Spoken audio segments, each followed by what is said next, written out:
have suicidal thoughts, like I said, your conscience is your worst enemy.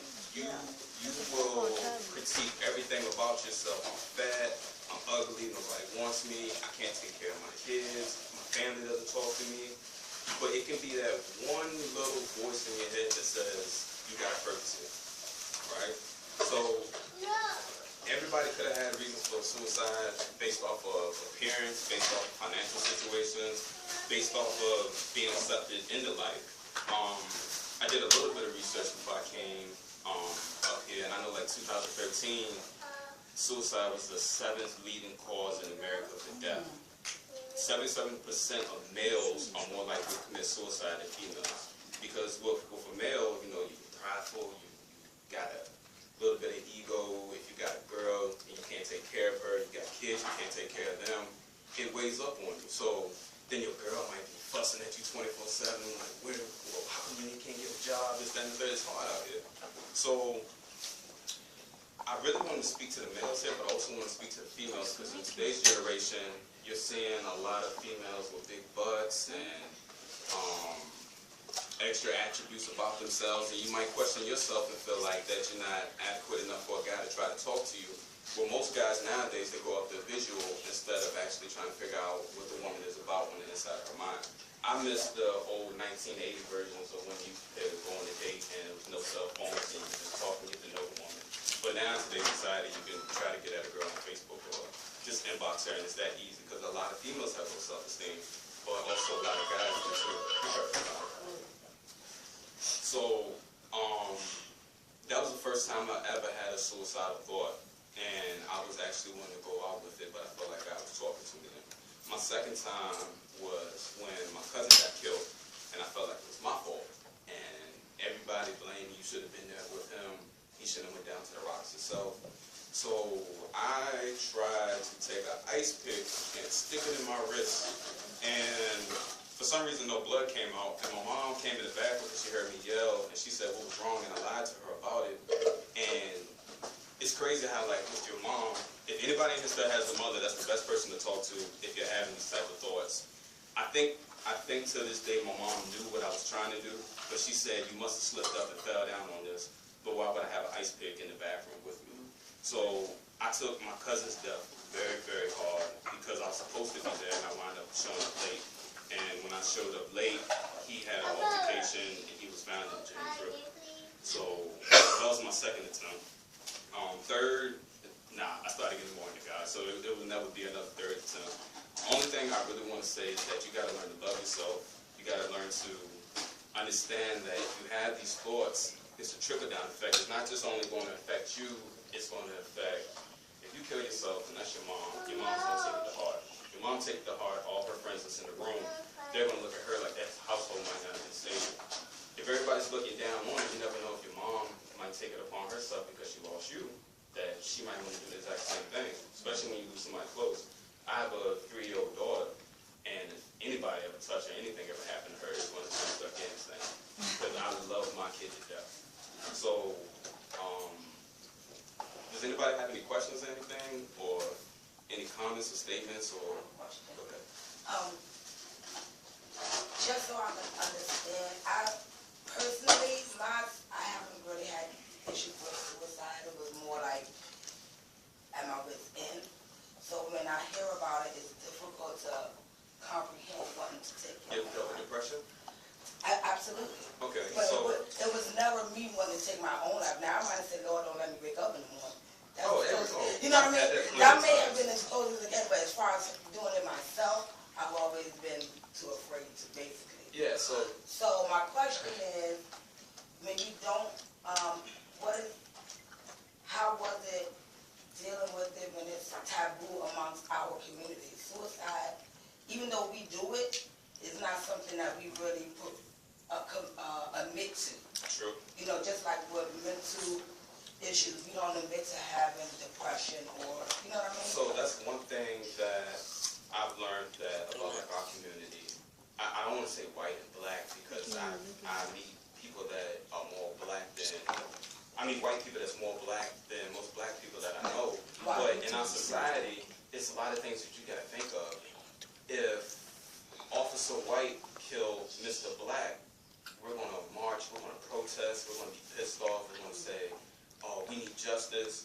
But if Lil Tay-Tay killed Lil Yachty, just a Facebook status or a post for probably like 2 weeks. So when it comes to, it's just like drugs. Everything's a gateway drug. Cigarette turns into weed, weed turns into coke, coke turns into heroin, heroin turns into probably all your veins are gone. So with depression, you got fear, you got stress, you got anxiety. All those factors can lead up, and some people aren't strong in the mind. Me being young at the time, like I'm 30 now, I think I was like 19 when I saw my first person OD, and it still haunts me. I question God sometimes because my daughter to me came out perfect, and out of all the comment and all the bad things that I did, I knew for sure I was going to hell. And the scary part, I was confident that God wouldn't allow me to make up for it or be able to speak or talk. Or I think what I'm trying to say is that I didn't think that God would give me a second chance. And now it's like a lot of things in my life are turned over. I have a beautiful daughter, I have a successful business. So I believe that karma is real. I was supposed to be in Maryland, and I was like, okay, maybe I can call this off. But then I heard a little voice in my head that said, don't do it. So I canceled everything, like I said, and I came down here just to talk, because hopefully I can speak and change one person's mindset on their selves. I don't care like what other people think about you. Nobody's supposed to care. I don't want you to care. If somebody say they don't like the red in your hair, I love it. You're beautiful. I don't care if somebody say they don't like your afro. I think it's wonderful. I love it in your glasses. I don't care if somebody says they don't like your Nefertiti earrings. I think it's beautiful. Always, no matter what people say, you gotta understand when something happens in society, everybody flocks to that one thing. But when it comes to uplifting one another in the community, in the household, it's like in the black community, I'm being honest and I'm being raw, we really don't support one another. In Chicago, they just had the 500 homicide, I think. And second time, right? But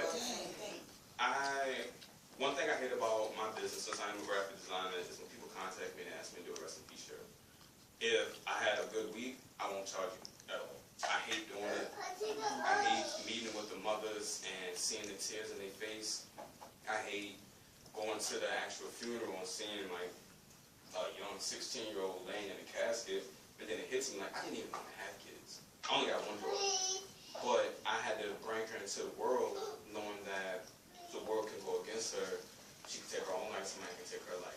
But it's my job to install everything that I know and my experiences so she can make the right conscious decisions.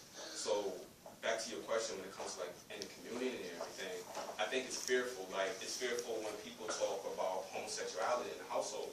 Some books say that it's a gene inside of you. But if you say that it's something that's imprinted in your DNA, then you gotta bring up serial killers. You gotta bring up people who are suicidal. You have to bring up pedophiles. Because then if you open up that book, you gotta open up all those other books. If you're saying that suicide is a gene that's in your head, or homosexuality, then she can be a serial killer. And it's in her DNA, so we need to send her to a psychiatric ward. There's nothing wrong with her, it's just in her DNA. So I wish that in the community, it wouldn't have to be, it doesn't have to go all the way up to the top, to the government or the top leaders. I wish they can just start in the household and just talk to one another. Sometimes we're so busy. I know some people are still recovering from the recession from years ago. I'm recovering from the recession, and I didn't even have any responsibilities back then. But it's like, what am I trying to get out of this with the recession? But anyway, it's like, if you have obstacles and you have goals, especially as a parent, the best thing that happened to me, like if I have a very, very slow mind, I only made maybe like $2,000 a month off of orders, right? I could be depressed, upset, yo, I'm gonna go back to the drug game, or I don't want to start using none of my savings. But it's like when you see your kid and she runs up on you and she says, Daddy, I love you. And it's like when you see your kid, all the words in your head, they just disappear and they go away. If you're young, you will never understand this. But if you love your parents, you will understand it. So when your kid can come to you and it's that pure love and she's looking at you and she's smiling and it's like you get a boost of extra confidence that you can do this, you can make something happen.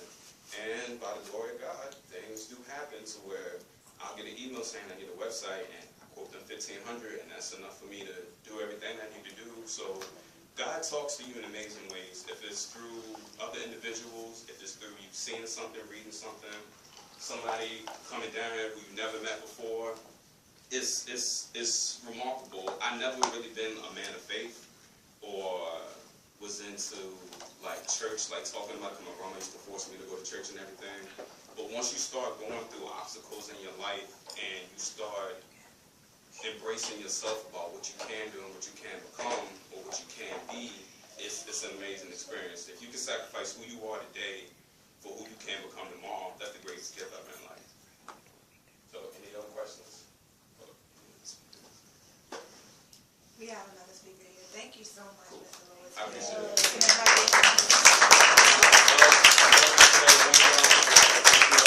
I'm staying for a little bit, but I'm grabbing some lemonade because my mouth is dry.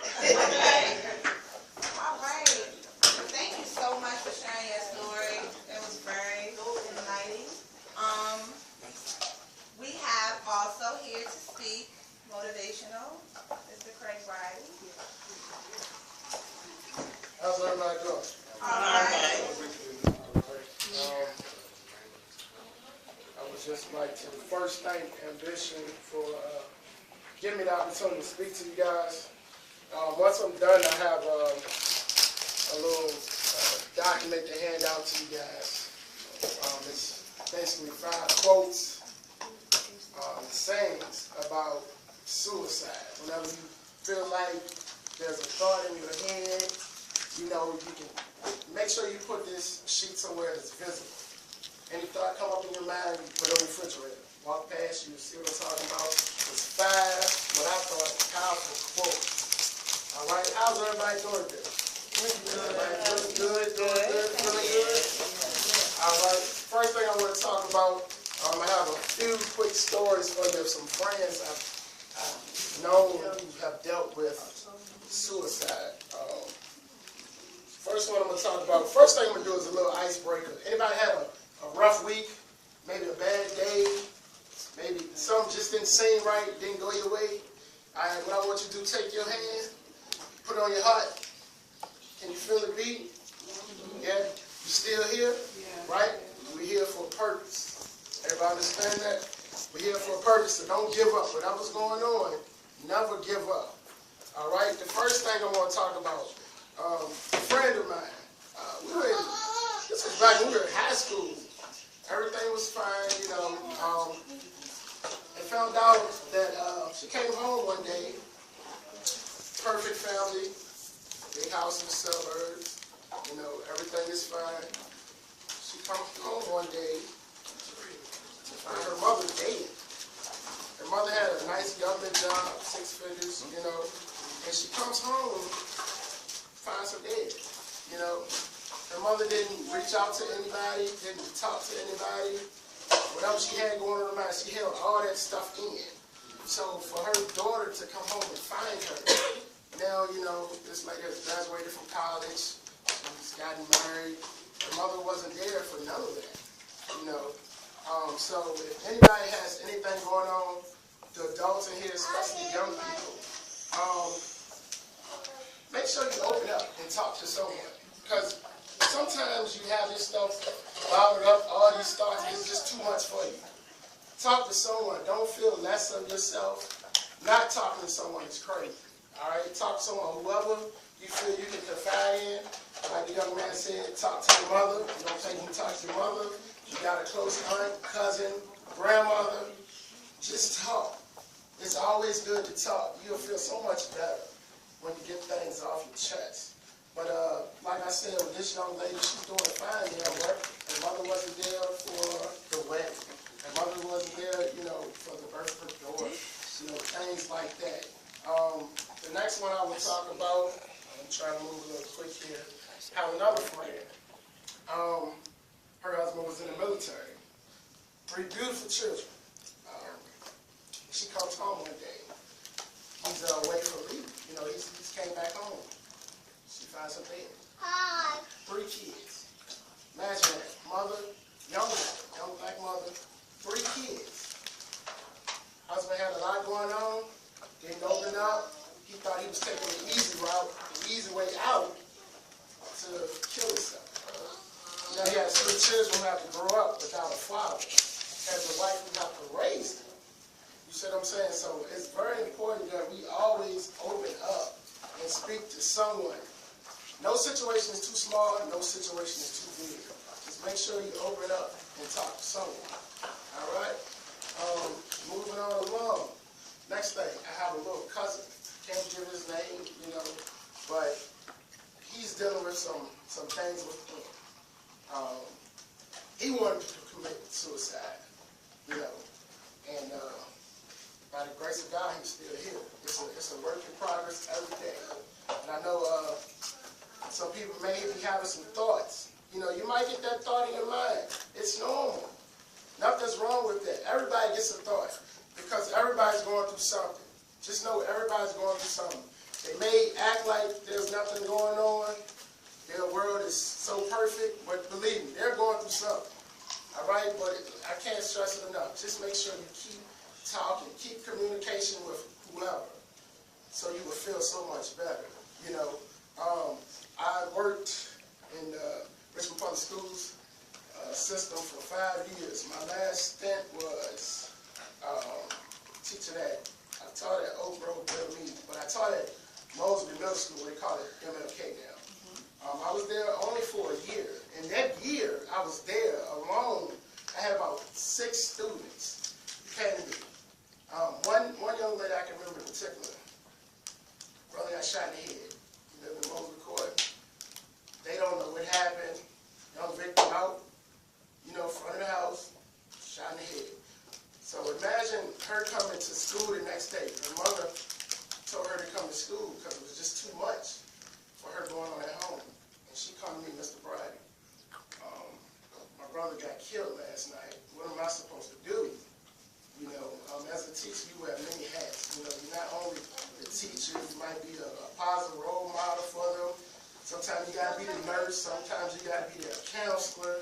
You know, so all I do is try to encourage the youth. I work with youth all the time. I'm a football coach. I'm always around youth, and especially the guys.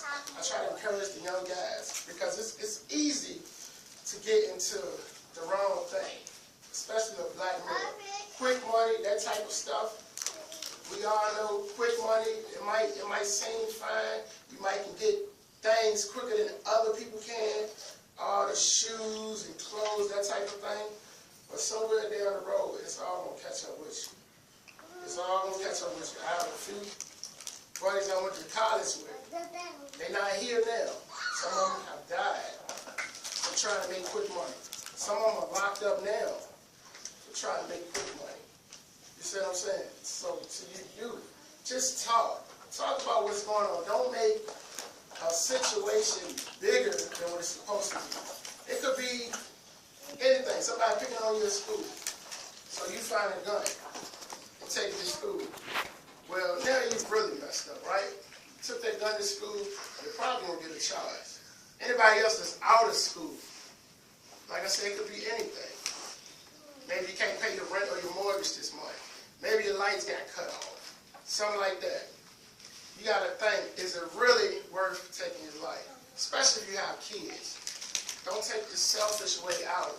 Because at the end of the day, all of us in here, they might not say it. Somebody's depending on us. You might can't feel it, you might don't see it. Somebody is depending on us.